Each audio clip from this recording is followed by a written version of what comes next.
And that jarring cacophony tells you you're listening to the Power of Three podcast. And this week, we're bringing you a look behind the scenes of the new 8th Doctor TV movie restoration. We're doubling up with pieces of 8th again this week, so we can bring this episode to as many people as possible, not just those of you who love the 8th Doctor. I'm Kenny Smith. And I am Matt Michael.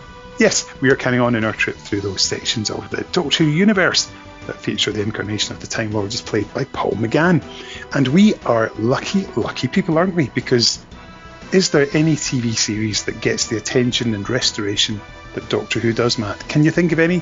Are you a Star Trek fan? Do you know what their restorations are like? I know that they spent a lot of money doing Next Generation from the ground up, and Paramount lost money on it, so they never did Deep Space. Wow. Because they went back to the original films and they had to recreate all of the effects and things like that. The X-Files, they did similar. They did a kind of got the original films out, brushed them up, reframed the early series in 16:9. I think a lot of series in the 90s were filmed like widescreen ready, but they still weren't actually finished off in widescreen, so there's a bit of work to do there. And those are big shows, obviously, like Next Gen and X-Files will have an afterlife like Doctor Who. And then Babylon 5 got an HD remaster because as part of the deal with the production company, Warner required a 35mm film copy of every episode. So obviously the film copies were there, and then they've HD upscaled the CGI bits which were not made in HD, and Babylon 5 is not a big enough show to do that again from scratch. So they've just done an HD upgrade, all in 4:3, because again the computer files were all done in 4:3, not 16:9. Yep. So the choice of either doing weird zooms and crops, which they did on the DVD, or just putting it in a 4:3 frame. So they've gone, I think probably rightly, for 4:3. That's probably too much information, Kenny, but yeah, I do get quite excited about HD remasters, particularly since, I don't know if you know, but I recently bought a 4K player, so I've been particularly interested in what's been. Matt, you may have mentioned it several times, and that was just to me before you even mentioned them on the podcast. But yes, do you know what? I would say that it's ideal to watch the new Avengers on before you actually get the Doctor Who remaster. It's really weird, isn't it, that those shows from the kind of 60s and 70s are a lot easier. Like, I think the original series of Star Trek was a really easy HD upgrade because it was made on film, it was edited on film, and they just needed to scan it at high resolution. Whereas by the 80s, they were like filming stuff and then editing it like the TV movie on tape.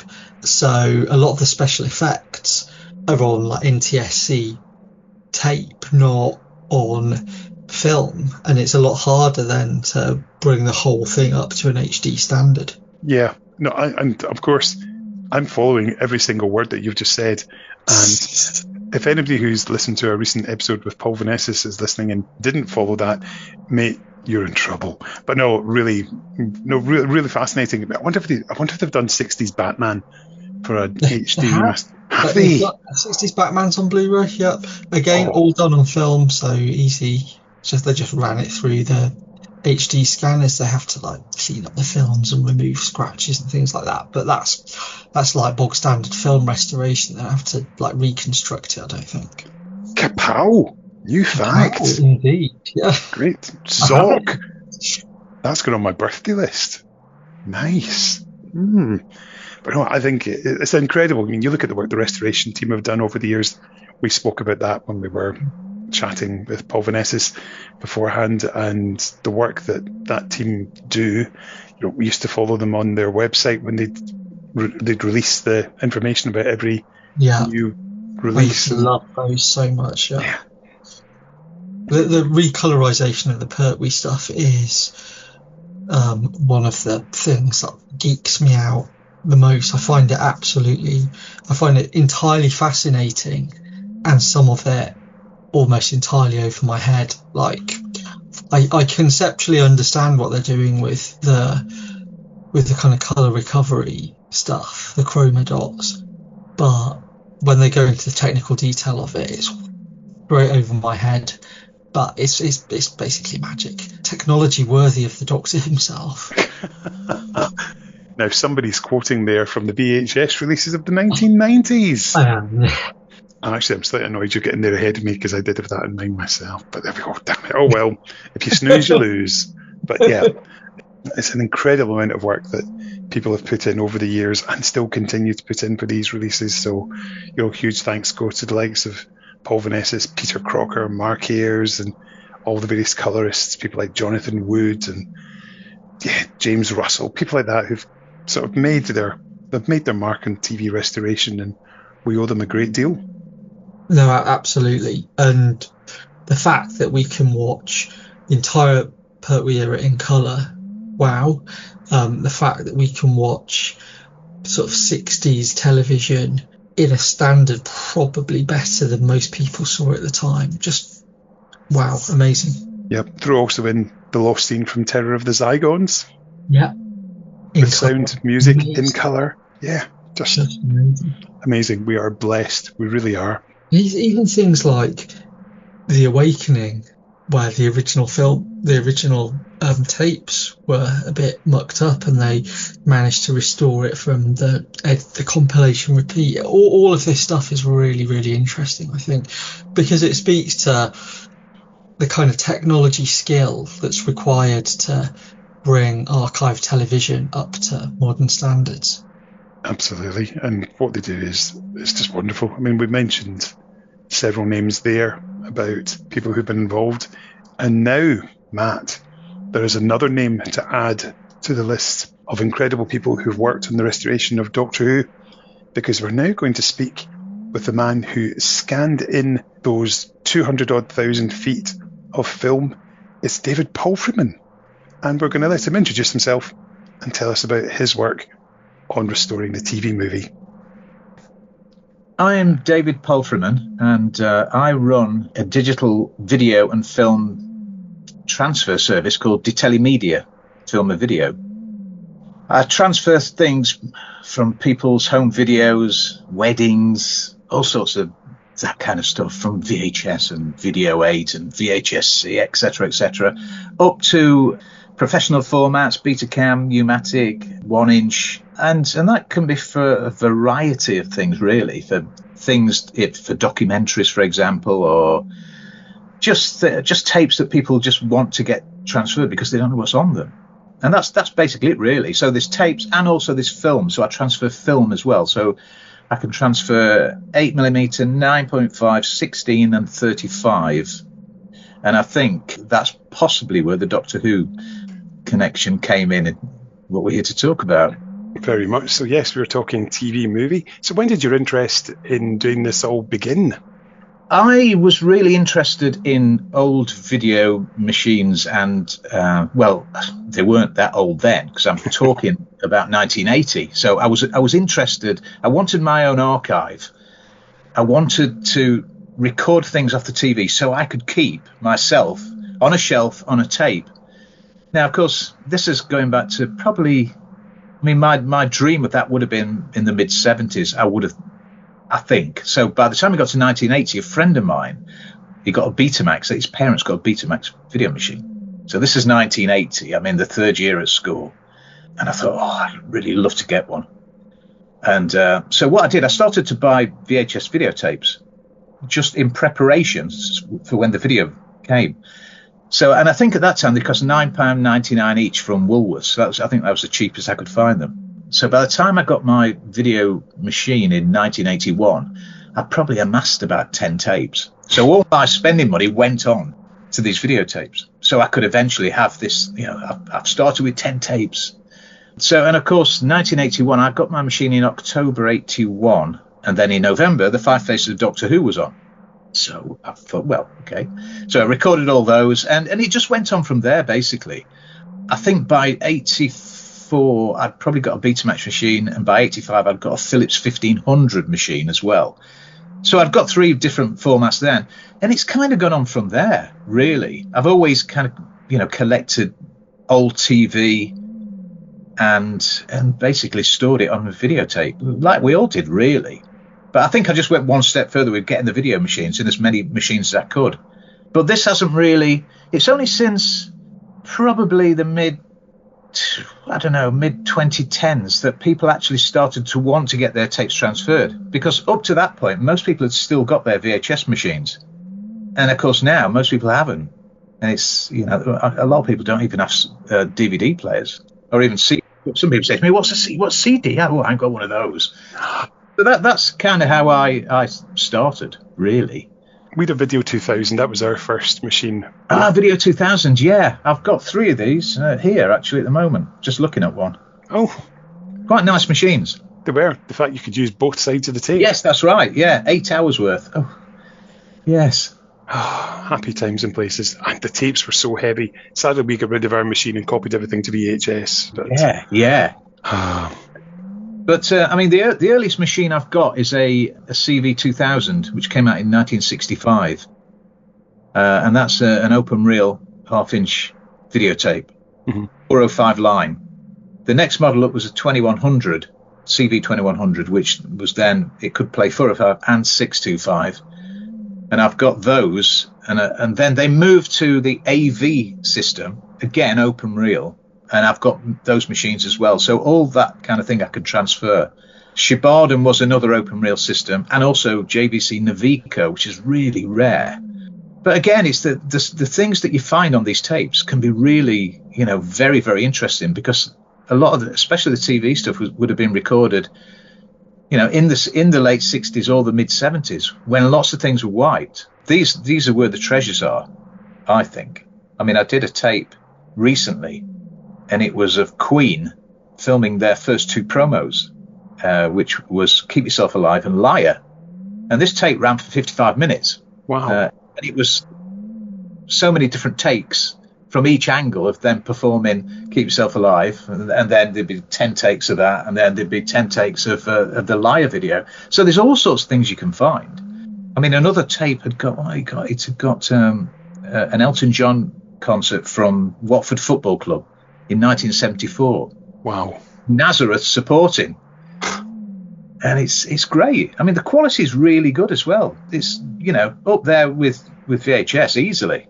So I'm really into that kind of thing and finding these tapes. Of course, most of these tapes are moldy. So then you've got to give the tapes a lot of TLC to get them to play. I mean, some tapes I've had in my baking unit for a couple of months. Just, they do play eventually, but it's hard work. Wow. And you've got to know what you're doing. So yes, that's my open reel story. Oh, that's brilliant. I love it. I love this kind of thing. So, of course, you are a Doctor Who fan, and here you are, working on the TV movie. And had you many previous Doctor Who restorations to be involved with? I've done a few of the extras. I've done a few convention tapes. To be honest, I've done that many, I can't really remember what I've done. Mm-hmm. But lots of conventions, things like from Panopticon. I mean, we put on a convention ourselves, me, Paul Vanezis, and a few others in 1987 called Telecon.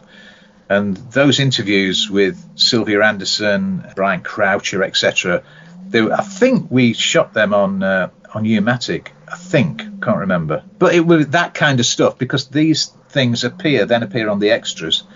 For Blake 7 as well, so I've done some of the Blake 7 extra stuff. But yeah, lots of them, really. But so I haven't got a list, and I don't really think back and think, I did that one. It's just work, isn't it? You just get on with it, and absolutely, and then try and get more work. Yeah, so all that kind of stuff.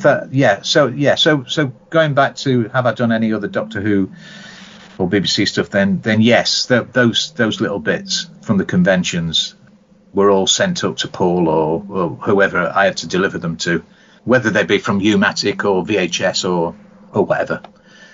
But yeah, it's great. So when did you first get wind about this audacious project? Because nobody saw this one coming. I think it was mentioned to me about the possibility of it being the original films being scanned, possibly about a year ago, but it was up in the air. Didn't know. So and of course I was told to keep quiet, which I did. And that was it, really. I think I heard whispers that, it looks like we've got the films, etc., etc. And then, of course, the official, we're going to do it, which I think was probably September last year, which was obviously really good news. I'd imagine that there'd be quite a lot of film involved. Yes, there was. I mean, there was 31 boxes of film with 8 cans in each. I think there was 3 boxes that had maybe about 11 films in. So that's quite a lot of film. I think we worked out probably about 200,000 foot of film. So I think the question after that was, how do we manage the workflow? And basically, I was working with Paul Vanezis. He was overlooking the whole project. And so Paul came down to me in Sussex for 3 weeks, and we worked from here. And the plan was for the BBC to drop off, a van would drop off 10 boxes every Monday morning at 11 o'clock. So by the next Monday, we'd have to have them done. Now, I think Paul's idea was that, right, we should be able to get 2 boxes per day done. Nah, that was quite close, but not. It just wasn't doable, basically. So that's how it basically started. I get the impression then that this was a big job for you compared to maybe perhaps some of the other ones you've done, given that you're talking like a full film from every single element needing done. Yes, yeah. I mean, I have done lots of film in the past, and so it wasn't too dissimilar, but obviously there was more. So it meant working longer hours and more time. So basically what it was that the first day the films arrived on the Monday at 11 o'clock. So we were already behind in our scheduling of how many we could do per day. So I think we were a box behind on the first day. So the next morning I got up I thought I'll start at 5 a.m. and we'll see how we get on from there, how many boxes, see if I can get the magic number, the 2 boxes done. So the second day, we didn't quite get the 2 boxes done, and we worked until 8 o'clock. So it was one of these times where you think, right, okay, and it ended up where I was getting up at 3 a.m. and working till 8. Jeez. And that was non-stop, no breaks. But the thing is, you want to get it done, and this is the crux of the matter, and obviously we wanted to get it done for the following Monday when the van would drop off the next lot. But we managed it in the end. So, and I think it was great. Yeah. So when you're scanning these, are they being done in real time, or can it go faster? They are being done in real time. Yeah. And the thing is, because we scanned it HDR, we had to do it twice. Because the HDR scans once. On my scanner, I've got a Sintel Blackmagic scanner. And to do HDR, my scanner runs the film twice. So it does the lights and then the darks on the second scan. On the newest version of the scanner, the HDR only scans it once. But that's the newer scanner, which would be a lot of money, basically. So we just used mine. But that was fine. It just meant it took a little bit more time. But it was, I mean, that was it, really. That's how we did it. So every single shot that was done in these original films, you have therefore every single moment that was captured in 1996 is now there. Wow. So you'd have each scene, you'd open the tin and it'd tell you what scene it is, and then there might be 8 takes of that particular scene, or some takes there might only be 3, and actually on the notes that they were starred what they used, so we knew what take they would use. So basically, as I'm scanning in one room, Paul is in the other room organising and sorting out the conform. So it was kind of working really well like that. So I was scanning it and Paul was, on DaVinci Resolve, giving it all the editing bits, which was great. That's absolutely incredible. It worked well, worked really well. In terms of the content, I'd imagine that there have been wee things like outtakes and wee fluffs and things that you would never expect to see. Yes, I mean, obviously with there being lots of takes, there was. Regards outtakes, the problem with outtakes is that I'd not seen it since 1996. and I was at the premiere at BAFTA. So I'd not seen it since then. So to me, I didn't know what was outtakes and what weren't. But apparently there are some, but I don't know what they are because I wasn't that familiar with it. But yeah, there are some, but I don't know what they are. So unfortunately, I can't answer that. Interesting. But the fact there's Paul will know everything in terms of, potentially even deleted scenes or just slight alternatives and things like that. Paul definitely knows. I don't think there's not that much. I seem to remember Paul mentioning that there was something with the policeman on the motorbike. There might have been something there that wasn't used. I can't remember. Oh, well, we'll find out very soon. Oh, absolutely, yeah. Which is good. In terms of total hours, how much would you say that you scanned in? I'd imagine we're talking into the hundreds of hours. Oh, I don't know, to be honest. I've not thought about that. With multiple takes of everything, it'd be a significant amount. I mean, we had to use 2 raids, and we filled the first raid, which was 40 terabytes, sorry. I don't know. I'm not sure, to be honest. I don't know. I only know it in feet of film. 200,000 film, I don't know. A lot of hours, put it that way. Yeah. But I honestly couldn't tell you. I don't know. And in fact, we're into, as you say, they're into terabytes in terms of. Yeah, absolutely. Yeah. So you got 40 terabytes on one, and then we had to check because we filled that, and then we had to get another raid in. Wow. I think we got halfway through that as well.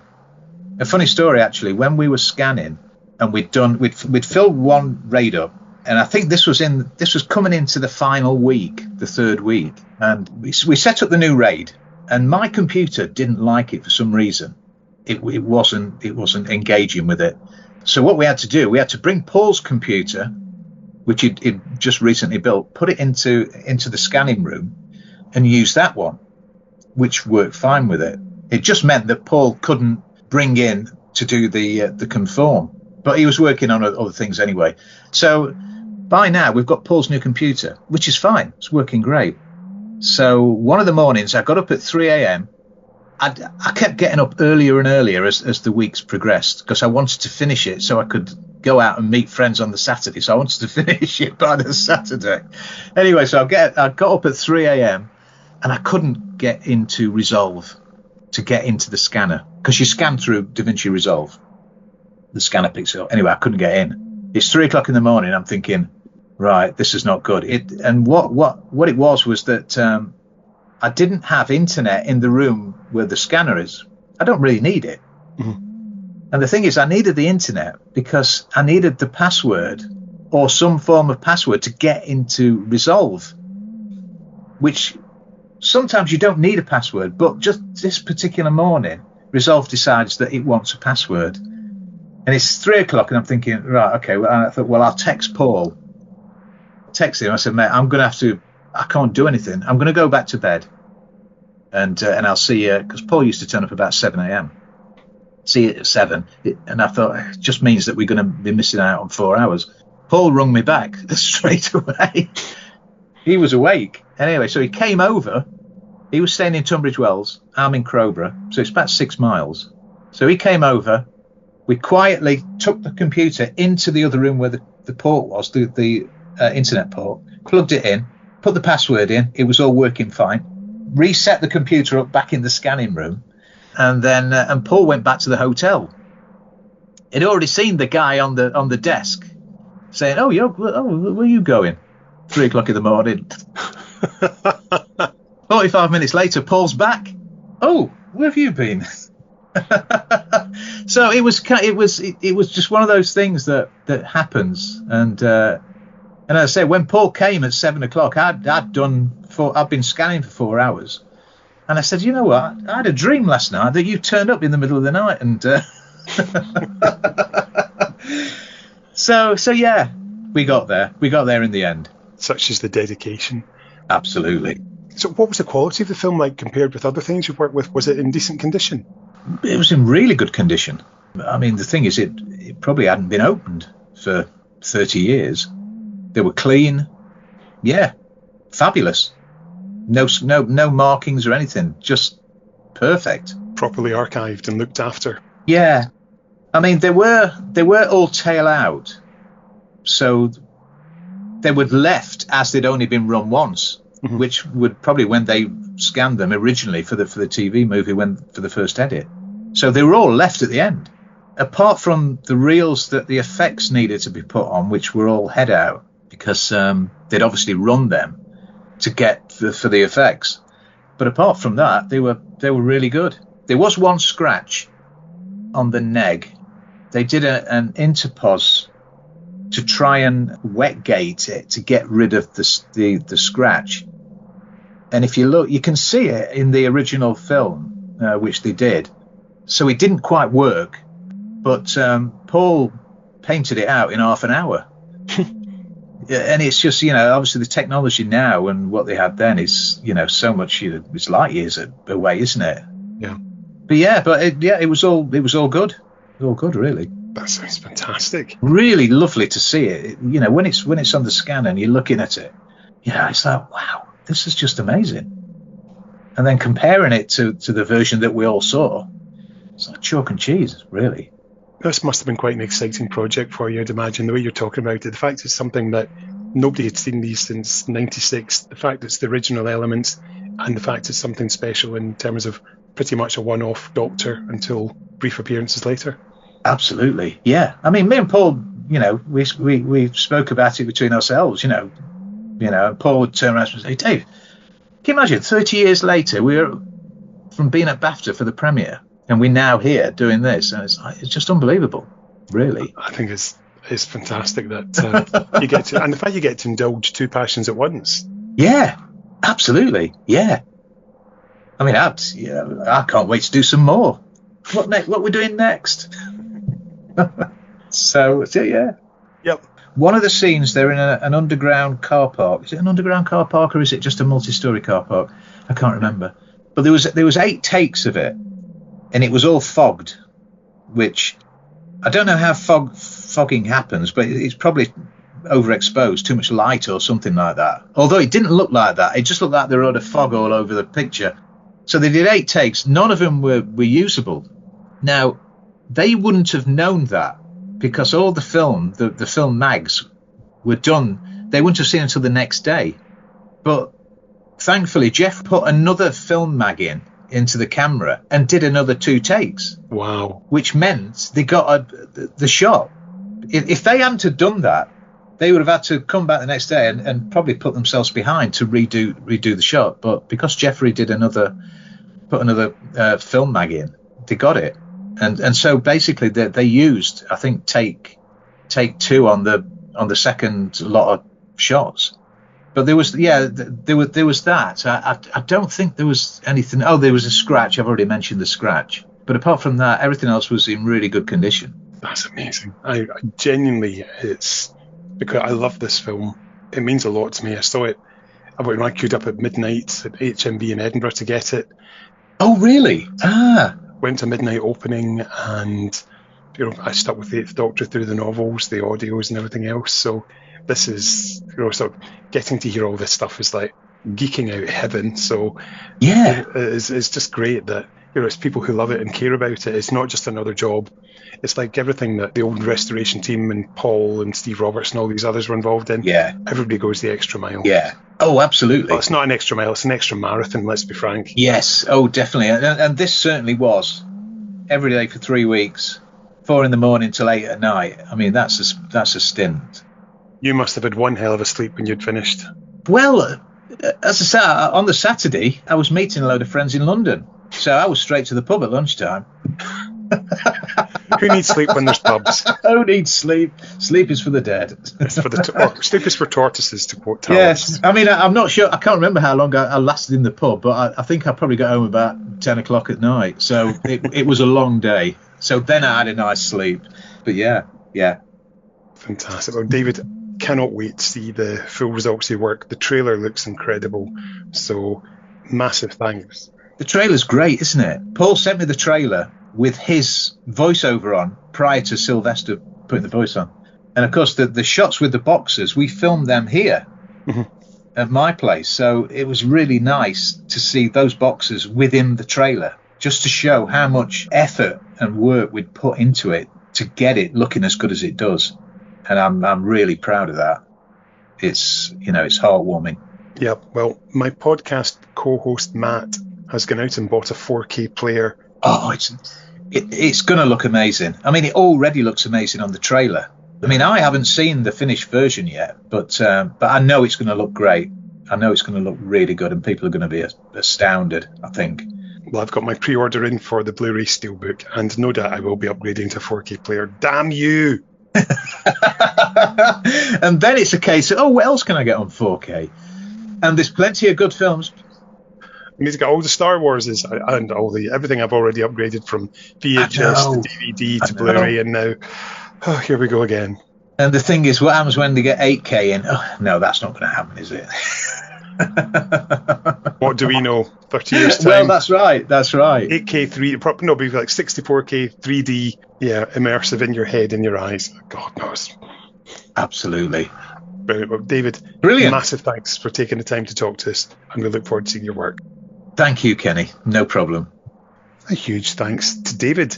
And imagine that, Matt, having to spend all day, every day, for several weeks, having to watch the TV movie, every single shot, every single take, everything going through, and watching it as it's been scanned in HD, while Paul's in the next room watching it and starting to assemble the notes. Incredible. Enough about you, Kenny.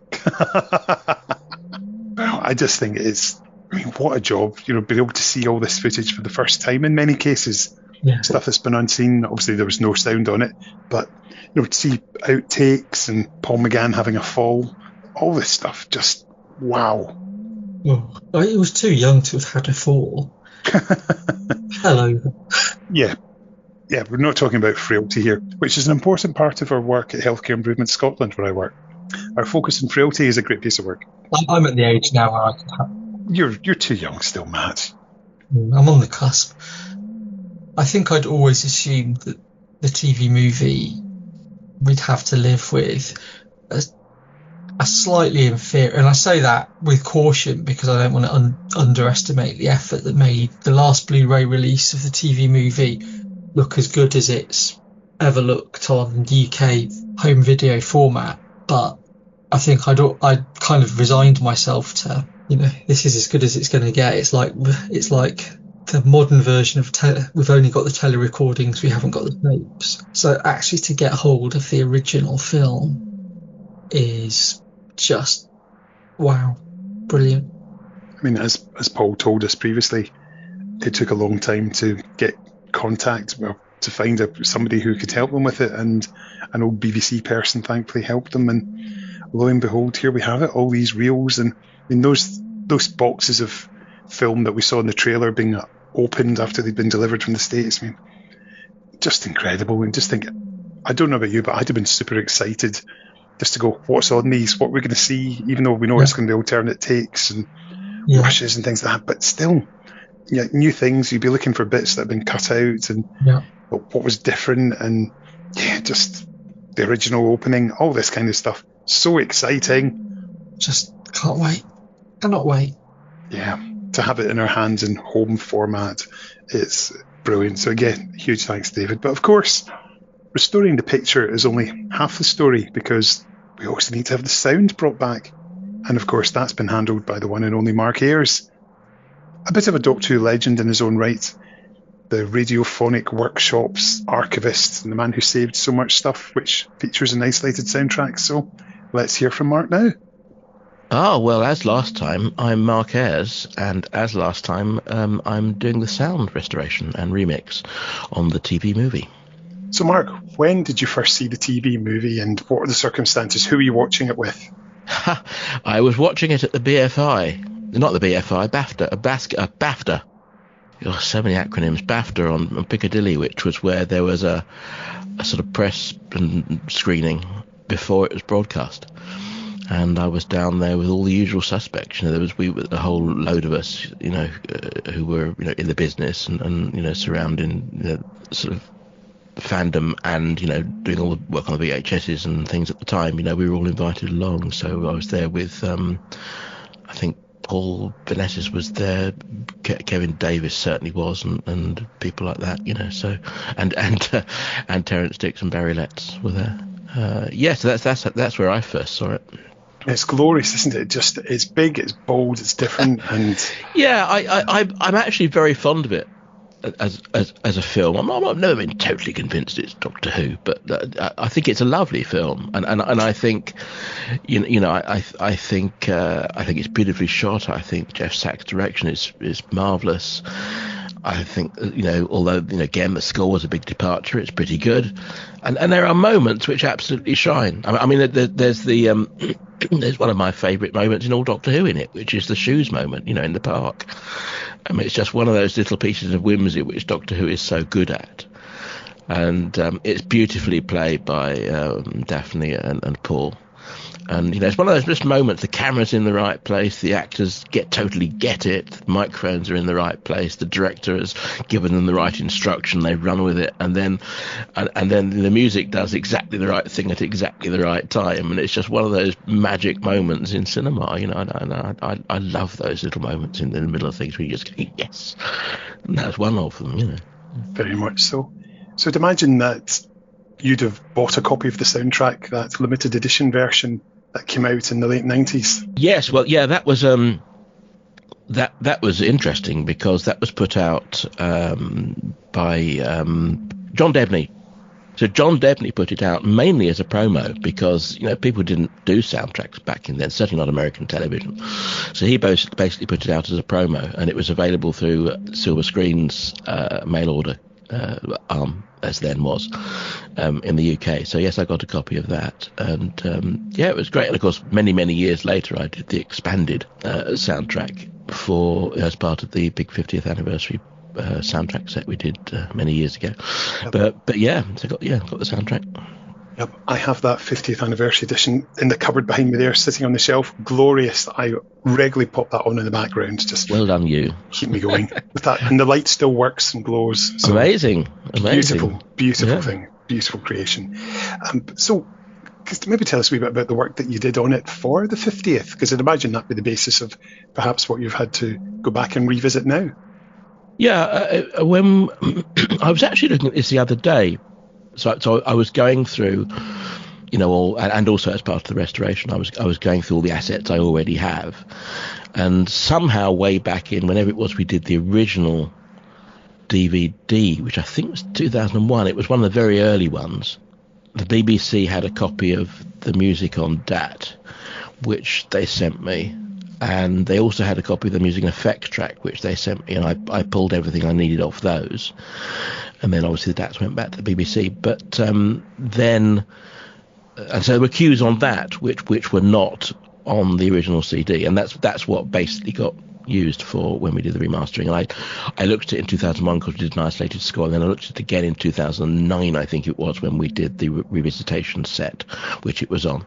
So I'd already done it twice, and then I did the soundtrack as well. So I went through all that again. When we did the soundtrack, then there were a few little cues which were in the program which weren't on the DAT, because the DAT, a DAT being a digital audio tape, tiny little thing, that seems to have been made from the original assembled and submitted score, and some changes had been made in the final dub, and of course I obviously didn't have that. So there are some cues on the soundtrack album which have effects and footsteps and things behind them because I took them from the music and effects track. But of course now I've got the actual mixtapes for the program with all the correct final score on, so that's quite interesting. Yeah, so like everything else, it evolves as you get your hands on more bits. So what assets were you handed that came over from the Universal Archive? Well, as you've probably heard already from others, it's been a very, very long process. I to be honest, I never thought we'd be able to do it. I mean, I thought that, even if the elements survived, and that was a big if, because, would you keep the elements for what, in the grand scheme of things was a failed pilot? Would you keep all that stuff? was the one thing, where was it? Let's hope it wasn't in the universal fire. So that was a big thought, it could have all gone up in flames. And if it did all exist, there was going to be an awful lot of it. Would we ever get them to part with it and send it over? And also it would be a massive job, because you'd have to transfer absolutely everything, because there wasn't a neg cut. It was all edited on video, so you'd have to transfer all the negs so you could replicate a new neg cut. And none of us ever thought it would happen. But Russell hinted a few years ago he was giving it a go, and then I long ago decided that I wouldn't get involved in all that, because it's all politics and business, and I just want to have fun with the sound. So I just let them get on with it, and then suddenly last year it was all hold your horses. We think it's going to happen, and then all the film came over, which was a lot of stuff on pallets, and then there was still a bit of a wait until all the sound came over, and I only got hold of all the sound at the beginning of February, and I was supposed to be delivering mid-February. Wow. So there was a bit of a discussion then, because it basically meant I had to do sort of 2 months' work in about 4 weeks. But what came over there was 7 boxes, 7 large cardboard boxes. No, actually it was 8 large cardboard boxes, but some of it didn't come to me. So there were 8 reels of 2-inch multi-track audio tape, and that's 10 inches diameter, 2 inches thick, and you can imagine 8 of those. They came over, and they turned out to be the master mix multi-track, and on 4 reels and copies, so 8 reels. Now I can't play those in my studio. It's one of the few things I can't play. So we had those transferred at a place called Iron Mountain in London, and then they sent me a broadcast WAVs of all that, and they did a beautiful job, and they did it very, very quickly. But everything else came to me, which turned out to be 88 quarter-inch tapes on 7-inch spools, being all the dialogue recordings from the set, which was absolutely fabulous. So every bit of dialogue, every take, that's recorded on the original set. So I transferred all those to digital files so I could access those, and then there were a load of more digital audio tapes and DTRS tapes, which are 8 little 8-track digital cassettes. It's the same cassette format as 8mm video, but it's 8-track digital audio. So yes, I had all that stuff. So I digitized all that stuff as files, and then so I could then go through it. And basically, I had all the dialogue recordings from the set, and I had all the ADR, so all the lines that had been recorded in studio afterwards by all the actors. So there was an Eric Roberts tape, and a Daphne Ashbrook tape, and a Sylvester McCoy tape, and a Paul McGann tape, and crowd tapes, and many takes of people singing Auld Lang Syne, and all that kind of stuff. In addition to the 24-track multis, and the 24-track multis had on them, it was a stereo dub. So they had a stereo dialogue premix, a stereo music premix, a stereo sound effects backgrounds premix, and then lots of mono tracks for sort of little bits of spot dialogue and spot effects and Foley sounds and things like that. So I had a really good head start. So again, I went through the multi-track, did everything I could with the multi-track, to remaster it. So, did cis reduction pass on it, decompressed some pretty heavily limiting in places and all that kind of stuff. And then just started to mix. So yeah, we've done it in Dolby Atmos, and obviously there's 5.1 and stereo, and if everything I delivered goes on the release, people who like sound are going to have an absolute ball, because there's the original stereo mix remastered, plus a new stereo mix, new 5.1, new Atmos, isolated score, and 2 commentaries on the UK mix. So yeah, that's fantastic. You'll be one of the few people who's heard A Time Lord Has 12 Lives before that was overdubbed by Paul, and of course Gordon Tipple's original intro. Absolutely. So yes, it was out of curiosity, that was one of the first things I looked for. So yes, I found the Gordon Tipple intro, the actual recording, and it's interesting because he came in at the end of another filming day when they were on the Eye of Harmony set, and they've done all the Eye of Harmony recording, and then suddenly this new voice pops up and reads that. So they obviously got him in, while they were still in Vancouver, to do that line in the studio. So we found that. I don't know what's happening to all that stuff, because I've passed it on to Paul. He's got copies of all this stuff, and he might do a little feature. I don't know. And then I also found what I also found on the very very last tape, very last day. They finish the last shot, call a wrap, and then Jeff Sachs comes over to the sound recorder and said, "Can I just do something?" And he said, "Yes, I'm just going to do the Dalek voices." And so literally the last 30 seconds is Jeff Sachs doing the Dalek voices. One take on the end of the very last tape. And yes, I was going through the tapes. I did find the Time Lord Has 12 Lives. I did sync it up and looked at it and ummed and ahed about whether I should be very naughty, and I thought, no, we'll leave it at 30. So I mean, this kind of thing, I've always loved all this stuff.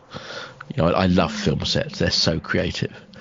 And they're incredibly boring a lot of the time, unless you're there being creative. Then, of course, they're the best place to be. But it's always lovely to hear the banter and what goes on between takes, and to hear different takes and why they did it again, and also that that's been interesting. And it was good also because it meant that there's a few lines which got buried in the original mix, because the original mix was it's an analog mix, done pretty quickly, I imagine, and it is extremely good. It's a great mix. But as often happens, things do get a bit lost.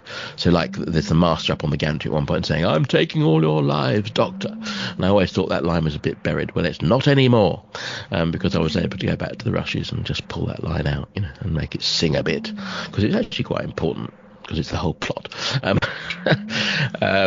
So yeah, it's fun to do things like that. I think that's the other thing, from your point of view. This is a production that obviously you were involved in the latter years of the TV show. Here's something that you weren't involved in, and you're getting sort of discover it as new in so many ways. Yes, absolutely. And it's admiring the craft of others as well. It's always a joy. And slightly daunting. I mean, it's exactly the same with all the other things I do. We were talking about Warriors, special edition of Warriors. Having the multi-tracks of Jonathan's music for that, and being able to remix some of the cues. It's enormous fun. It's lovely to be able to see what they did, but it's also a big responsibility to try and get it right, and to do justice to the that fantastic work that these people did all those years ago. That's what one always tries to do. Yeah.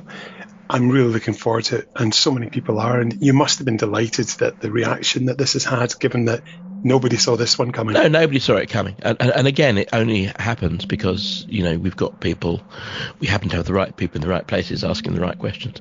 So, Russell and Paul have worked really hard on getting all the assets over.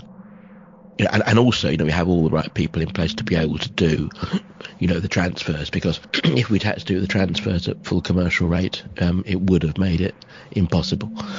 Luckily I have kept, all my old machines, so I can do all the audio transfers other than the 2 inches. And, David Telly has done a fantastic job transferring. It just happened that he'd bought, because he runs a very small business, doing transfers of old media, and he'd only recently bought a 4K film scanner, just at the right time. So he did us a big favour, and Paul went down there with all the negs and transferred them all, over a couple of very long weeks, working around the clock. But we couldn't do that on full commercial rates. So it's but it's great. We all love this show, and we all love working on what we do with it. Absolutely. And once again, Mark, huge thanks for the work that you do. Cannot wait to hear it and to see it, and just celebrate it one more time. Well, not one more time. The start of this whole new life cycle. Yes. Oh dear, what have we started? But you're welcome. No, I hope people enjoy watching it as much as we've enjoyed the privilege of working on it. Wow. Again, just incredible. The attention to detail that goes in to make everything match and fit. And yeah, who doesn't want Doctor Who, the movie soundtrack, a brand new version, fully remastered, with every single last little cue in there? Give it me now. Yeah, I want it. I want it too. But which version of the theme do you prefer? Do you prefer the do do do do do do do do do, or do you prefer the do do do do do do do do do fade out? The first one. Do do do do. See, I like that at the end, but I don't like it in the. I like it the way it plays in the film when it's just the do do do do do do bit. I like that, but. Obviously, that says a lot about you. You're like a final clear end, whereas I'm quite happy for it to be. It reminds me of The Next Generation, the Jerry. Yeah, do you know what? I'd never thought of that. Yes. Yeah. That makes sense. But no, I love the soundtrack. I think it's amazing. I've got it on my phone and quite often listen to it. I use the 50th anniversary edition because there's a few extra tracks in there that weren't on the original release. Yeah, I think I've got both of them, but yes. Yeah, I've got both too. I want a third one. I want that one as well. But I think it needs to happen. Yes, most definitely. The record. Yeah. Yes, Pat Hodge. Lucas was a flame. I want to sit in my chair eating jelly babies, listening to it, and I read the Time Machine. That's my evening on. As you do every night. Yes, pretty much. I did once do I played it off YouTube while I was sitting eating jelly babies in a chair and recorded myself, sent it to Wiki. But you go through a hell of a lot of China when you're doing that, though, don't you? When things like flips up in the air and you're smashing the floor. After another terrifying adventure.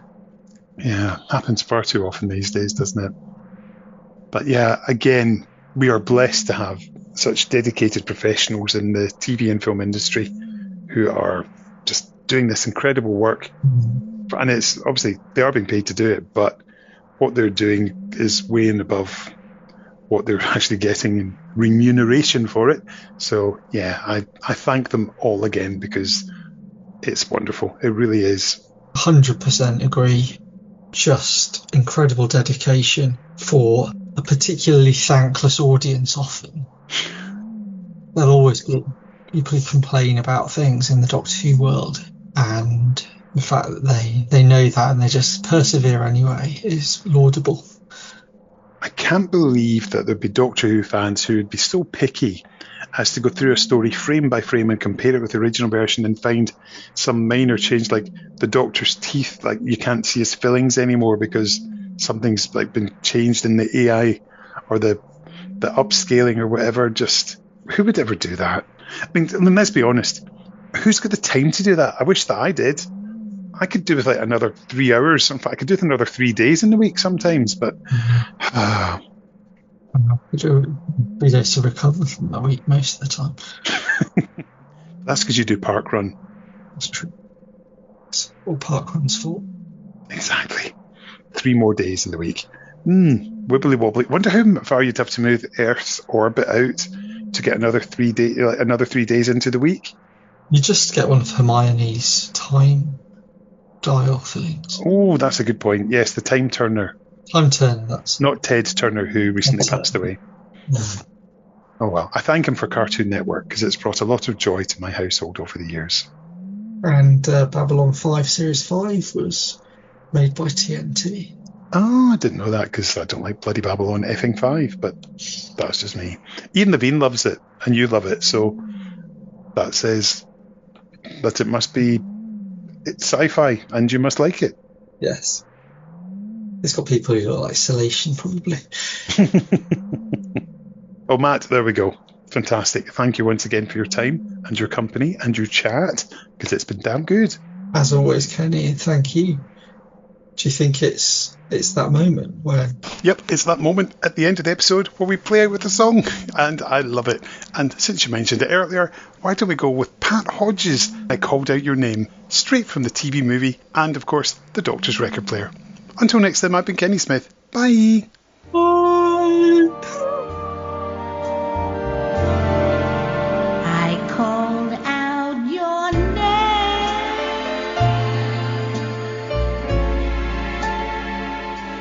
in a misty dream last night. Saw that old smile that I knew. It was a beautiful sight. Your kiss was a